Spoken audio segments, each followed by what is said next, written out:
तर माझ्या वडिलांच्या वयापेक्षा वयाने मोठे असलेल्या सर्व कलाकारांचा सत्कार माझ्या हस्ते करण्यात आला. मी स्वतःला भाग्यवंत समजतो. कसं आहे माहिती आहे, त्याच्यासाठी भाग्यवंत म्हणून जन्माला यावं लागतं. म्हणून संतांनी असं म्हटलंय, भाग्यवंता घरी भजन कीर्तन त्याची वाट पाहतो रघुनंदन. काका तुमच्या डोक्यावरती वारकऱ्यांची टोपी आहे हो. आताच्या घडीला कसं आहे माहितीये, सक्का भाऊ सख्या भावाला टोपी घालतो, सक्का मुलगा सख्या बापाला टोपी घालतो, पण स्वतःच्या हाताने स्वतःच्या डोक्यावर टोपी घालण्यासाठी घराच्या भिंती आचार विचाराने सजलेल्या असाव्या लागतात. आणि त्याचं प्रतीक तुमच्या डोक्यावरती तुम्ही मिरवताना दिसतात. खूप बरं वाटलं. त्यांच्यासाठी एका उत्स्फूर्त टाळ्यांचा प्रतिसाद मिळतो. कसं माहितीये, या गावात मी आमचे माडखोलकर गुरुजी त्यांनी एक कार्यक्रम ठेवला होता. आणि मला वाटतं देवस्थान, मला वाटतं ब्राह्मण देवाचं देवस्थान होतं ते. आणि मयूर गवळी आणि मी त्या कार्यक्रमाला आलो होतो. आणि माझ्या कारकिर्दीतील तो अविस्मरणीय क्षण होता. काय ब्राह्मण देवाची रंगदेवता तिथे उभी राहिली आणि शेवटपर्यंत अगदी तोबा गर्दी. परंतु जाताना आम्ही ज्यावेळी गाडीपर्यंत आलो तर गाडीपर्यंत सोडायला सुद्धा माणसं आली. आम्हाला त्यावेळी वाटलं की आयोजक मंडळाने आम्हाला बिदागी दिली, परंतु जे प्रेम दिलं, जी आपुलकी दिली, ती कुठल्याही दुकानात विकत मिळणार नाही.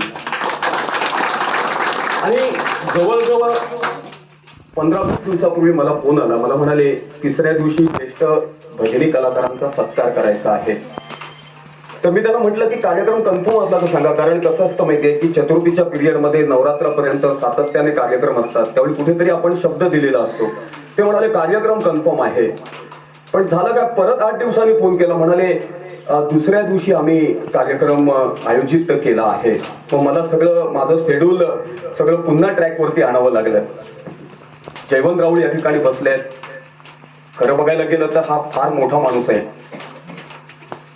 भजन महर्षी, भजन सम्राट चिंतामणी बुवा पांचाळ, भजन महर्षी, भजन सम्राट परशुराम बुवा पांचाळ, भजन महर्षी, भजन सम्राट कोकण कलाभूषण चंद्रकांत कदम, संगीत सम्राट फॉरेन रिटर्न विलास बुवा पाटील यांचा सहवास या माणसाला लाभलाय.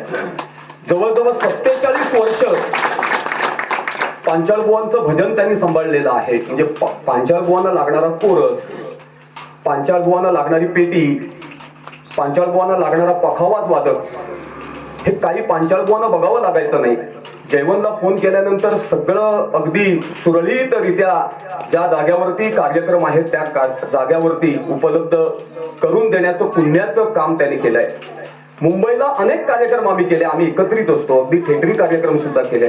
इस्त्रीच्या कपड्यात कधी नसणार, परंतु शब्दाची श्रीमंती एवढी आहे की कुठल्याही भजन सम्राटाला कितीही शेड्यूल व्यस्त असू नये, जाग्यावरती उभं करून ठेवण्याची शब्दाची श्रीमंती या माणसाकडे नाही.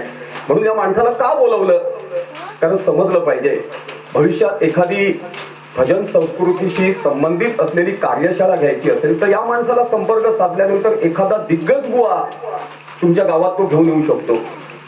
तेवढी त्याच्या शब्दात ताकद आहे.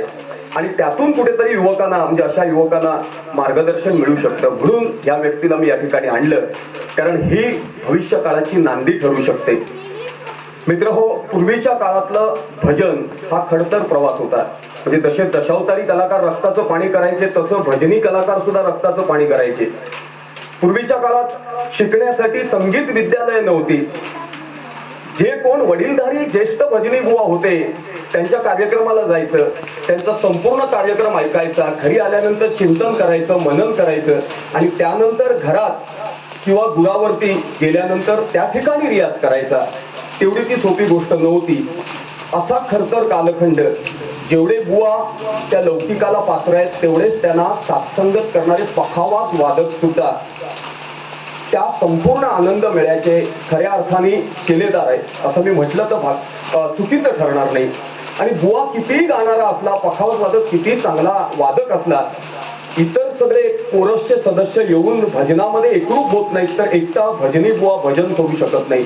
त्यामुळे माझं असं म्हणणं आहे, त्या त्या काळातील त्या त्या भजनी बुवांना ज्यांनी ज्यांनी कोरसला साथसंगत दिली किंवा मृदंग वादक म्हणून साथसंगत केली, या सगळ्यांसाठी एकदा उत्स्फूर्त आणि उदंड टाळ्यांचा प्रतिसाद मिळतो. मित्रांनो, कसंही माहितीये की भजन मंडळ स्थापन करणं सोपं आहे, पण भजन मंडळ टिकवणं फार कठीण आहे. ही वस्तुस्थिती आहे. मी बऱ्याच ठिकाणी जातो, अनेक भजन मंडळांच्या उद्घाटनाचे नारळ माझ्या हस्ते फोडले जातात, परंतु कालांतराने मी चौकशी केली की त्याच्यातील अर्धी अधिक भजन मंडळ काशीत गेलेली मी पाहिलेली आहेत. कारण कसं होतं, एका भजनात 2 भजनी बुवा झाले की सुनामी येतात आणि चतुर्थी इली ना काय कोण जाणे होत येता खैसून येतं तर माका माहित नाही.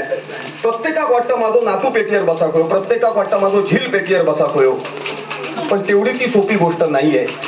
कारण कसं आहे माहितीये, असं झटमंगली पटविवा असं कलात्मक क्षेत्रात चालत नाही. त्याच्यासाठी साधना करावी लागते, त्याच्यासाठी रक्ताचं पाणी करावं लागतं, मेंदूचं खोबरं करावं लागतं. तुम्हाला सांगतो जुनी एक आठवण. अर्जुन बुवा तावडे भजन करायचे, म्हणजे मरावे परी कीर्ती रूपे उरावे असं मी म्हटलं तर वावगं ठरणार नाही. तावडे बुवांचा अपघात झाला, त्यानंतर त्यांनी डबलबारी क्षेत्र सोडलं, परंतु बाबी नालंग यांच्याकडे ते सात्संगत करायला असायचे. राम पांचाळ पेटीला आणि अर्जुन तावडे बुवा तबल्यावरती सात्संगत करायचे. बाबी नालंग आपादळवी असं एक मंतरलेली रात्र असं मी म्हटलं तर वावगं ठरणार नाही.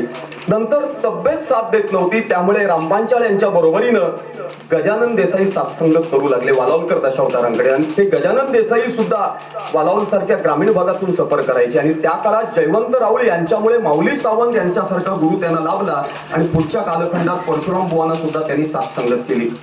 मित्रहो, तुम्हाला ही गोष्ट का सांगतो की गजानन देसाई असोत, दादा परब असोत, आनंद मोरी असोत, महेश सावंत असोत, किंवा त्यांच्या बरोबरीनं मोहन मेस्त्री असोत, महेश परब असोत, मारुती सावंत असोत फोंडाघाटचे, यांनी ते पेरलं आणि आज त्या मुलांच्या रूपात ते उगवलंय. अनेक युवा पिढीतील पखावाज वादक कुठल्या ना कुठल्या कार्यक्रमाच्या माध्यमातून सात्संगत करताना दिसतात. फक्त कसंही माहितीये, ह्या ज्येष्ठ कलाकारांचा सत्कार केला